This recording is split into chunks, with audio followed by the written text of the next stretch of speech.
Hola, bienvenidos al podcast del Centro de Estudiantes de Psicología. En la clase de hoy, la estudiante Agustina Michelosi nos va a explicar la diferencia en la concepción de aparato psíquico en la Carta 52 y en la interpretación de los sueños, y nos va a desarrollar los conceptos fundamentales de ambos textos. Bueno, bienvenidos a todos y a todas. En esta primer clase de Psicoanálisis 1 vamos a charlar algunas cuestiones de la diferencia que hay entre la Carta 52, escrita por Freud, y la interpretación de los sueños. Es una pregunta que siempre nos hacen en general en los finales y también en los parciales, así que la idea es poder ver algunos conceptos, tanto de la Carta 52 como de la interpretación de los sueños, para, teniendo algunas herramientas, poder analizar cuáles son estas diferencias. En primer lugar, voy a partir de contarles que la Carta 52 es una carta que Freud escribe a Fliess y no fue publicada, o sea, nunca fue publicada. Es una carta escrita en 1896 que se la mandó a su médico amigo y que fue publicada cuando Freud muere. En este momento Freud era neurólogo y todas las investigaciones que hacían partían desde la neurología. Por lo tanto, lo que vamos a ver es que en esta carta aparece un aparato, una especie de aparato de arco reflejo, ¿sí? En donde podemos ver como un aparato de descarga que ingresan excitaciones y que salen, ¿sí? Que tiene una entrada y una salida, pero principalmente es un aparato que está compuesto por neuronas, dice Freud. Esa es la diferencia superficial que hay respecto a interpretación de los sueños, porque en este momento todavía tenía una lectura desde la neurología. De todas formas, él va a hablar de que este aparato de arco reflejo va a estar compuesto por tres instancias en donde todo el material que va ingresando se va transcribiendo en esas instancias y cada una de esas instancias tiene reglas, por lo tanto, las transcripciones se hacen según diferentes reglas. Ahora después vamos a ver más sobre cada instancia, pensándola como un elemento. En este aparato igualmente lo que vamos a ver es que hay algo avanzado porque aparece que hay una memoria múltiple y no una memoria única. Por lo tanto, vamos a poder empezar a pensar que hay una memoria que no es consciente. ¿Cómo va a explicar Freud el funcionamiento de este aparato? Va a decir que es un mecanismo psíquico que se generó por estratificación sucesiva, es decir, que de tiempo en tiempo todo el material existente en ese aparato va a experimentar un ordenamiento, ¿sí? Que va a tener diferentes conexiones, que se va a dar según nuevos nexos, y esto lo llama retranscripción. O sea que una vez que el material ingresó por medio de las excitaciones y quedó transcripto en una instancia, va a ir avanzando de instancia en instancia y va a experimentar distintas retranscripciones según las leyes que tiene cada instancia. Esto lo podemos pensar como huellas némicas. La transcripción de los contenidos se va a dar por portadores neuronales. Acordémonos todavía, estamos en un momento en el que Freud sigue partiendo de la teoría cientificista de la neurología. Los elementos que podemos ver en este sistema son las neuronas, ¿sí? La percepción, neuronas donde se generan estas percepciones, y es una instancia que no tiene memoria, que lo único que hace es generar las percepciones que podemos percibir. En un segundo momento van a aparecer los signos de la percepción, los signos perceptuales, en donde ahí sí se realiza una transcripción, una primer transcripción del material, ¿sí? Es una copia. Pero esto nunca llega a ser susceptible de conciencia. En una segunda instancia vamos a ver a la inconsciencia, que también tiene un material que no puede llegar a conciencia y que se va a reordenar según nexos causales, dice Freud. Y en una tercera instancia tenemos al preconsciente, en donde acá sí aparece una especie de representación palabra, donde todo el material que llega a esta instancia puede acceder a la conciencia en el polo en el que sale, digamos, pero que por supuesto tiene que respetar ciertas reglas que no generen displacer para que el material llegue a la conciencia. Freud va a decir que las transcripciones se van a seguir unas a otras, que van a representar distintas épocas de la vida, y también que cada reescripción que se hace de un sistema a otro, que son estos que explicamos, va a depender de que inhiba la excitación que quedó en el sistema anterior, o sea, para poder seguir avanzando en los diferentes sistemas. Por lo tanto, una vez que una transcripción pasa de un sistema a otro, Además de sufrir modificaciones por las diferentes leyes que tiene cada sistema, también va a desviar la excitación que generó en el sistema anterior. Si esto no ocurre, va a haber una defensa patológica, dice, porque lo normal sería que pueda desviar la excitación en una especie de anularla para que en ese sistema al que pasó pueda avanzar según las leyes de ese mismo sistema. Si se deniega la traducción, o sea, si se deniega la posibilidad de que ese material sea transcrito según ciertas leyes de este nuevo sistema, deviene la represión. Acá es donde aparece por primera vez el concepto de represión, que muchísimo más adelante después va a explicar y bueno, le va a dar una vuelta un poco más teórica y la va a desarrollar muchísimo mejor. Respecto a la interpretación de los sueños, me gustaría arrancar diciendo que bueno, es un texto bastante amplio que desarrolla bastantes puntos de las investigaciones de Freud, ya desde un punto de vista más psicoanalítico, en donde bueno, él empieza a escribirlo en 1900 y se termina publicando en 1905, y uno de los principales avances que tiene es en relación a cómo pensar el aparato psíquico.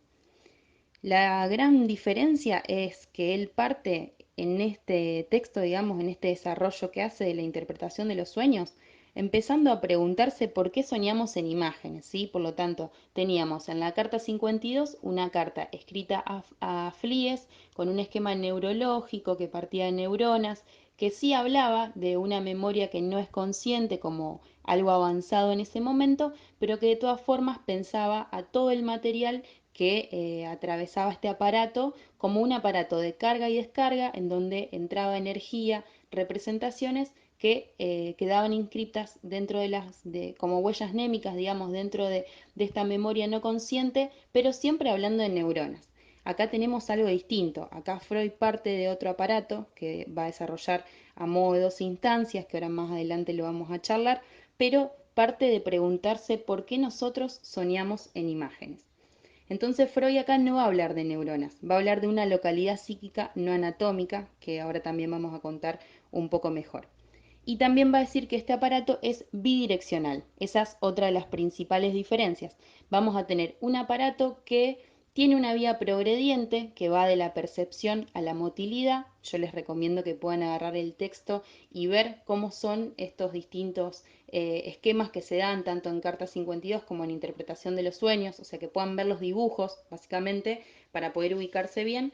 Pero bueno, en este esquema vamos de un aparato bidireccional que va, por un lado, una vía de la percepción a la motilidad y por otro lado, una vía regrediente que va de la motilidad hacia la percepción.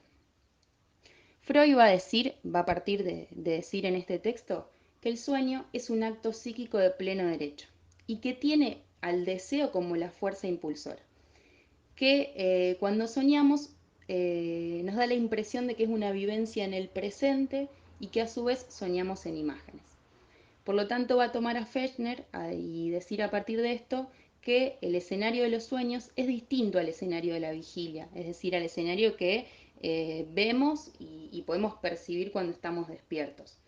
Y para esto va a desarrollar, ¿no?, el punto de vista que tiene en este momento de aparato psíquico, que ya no es lo mismo que decía antes, este aparato de descarga, sino que ahora va a decir que es una localidad psíquica no anatómica, por lo tanto ya no va a tener una teoría neuronal, no lo va a poder localizar específicamente en una parte del cerebro, va a decir que es un lugar que se da en el interior de un aparato en el que se produce uno de los estadios previos a la imagen.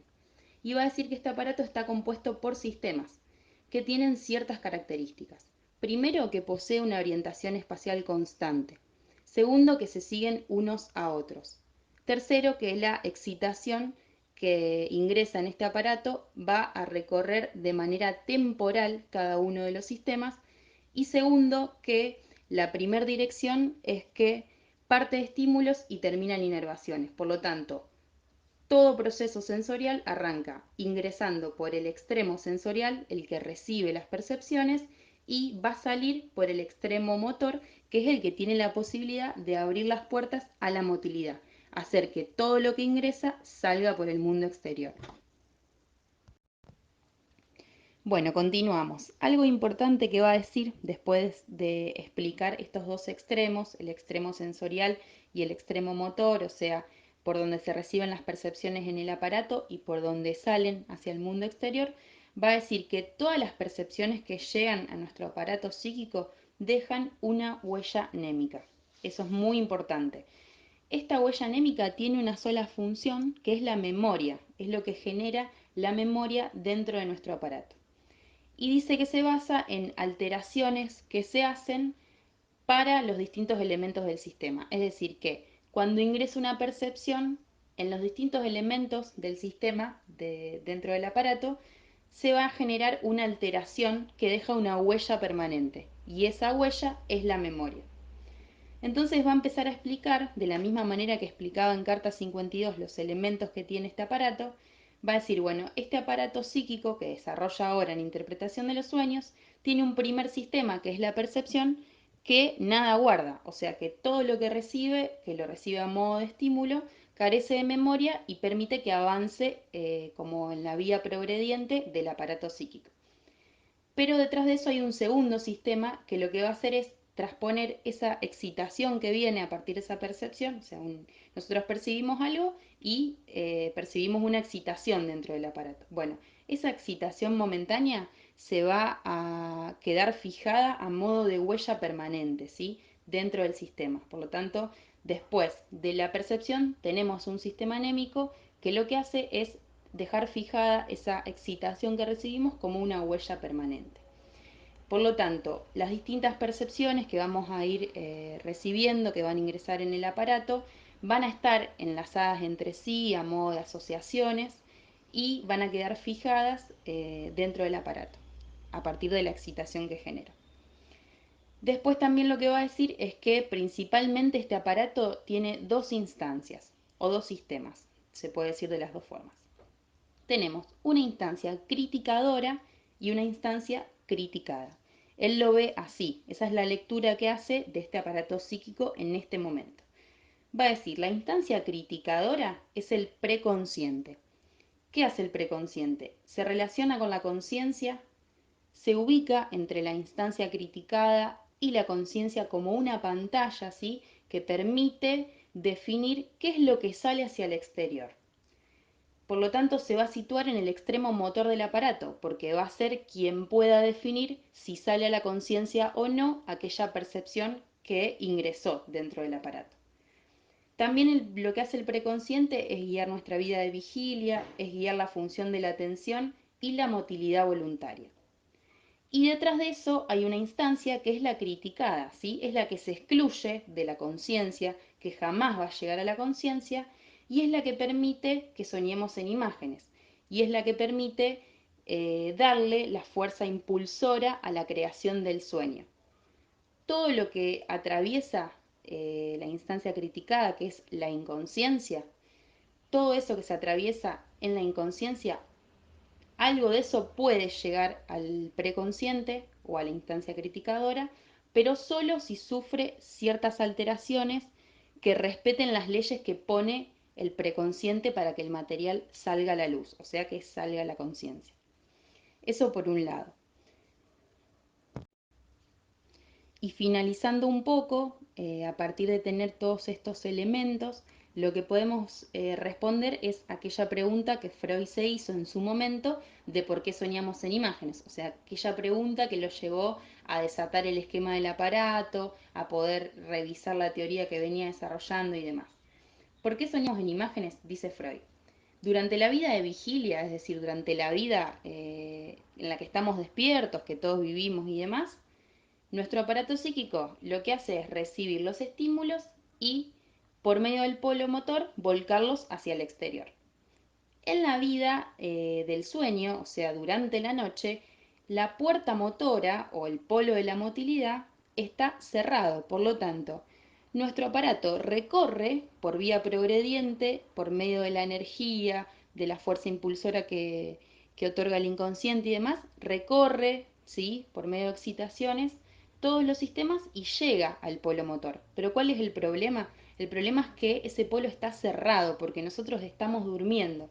Por lo tanto, lo que hace es, una vez que encuentra el polo cerrado, volver de manera regrediente hacia el primer sistema, es decir, hacia la percepción.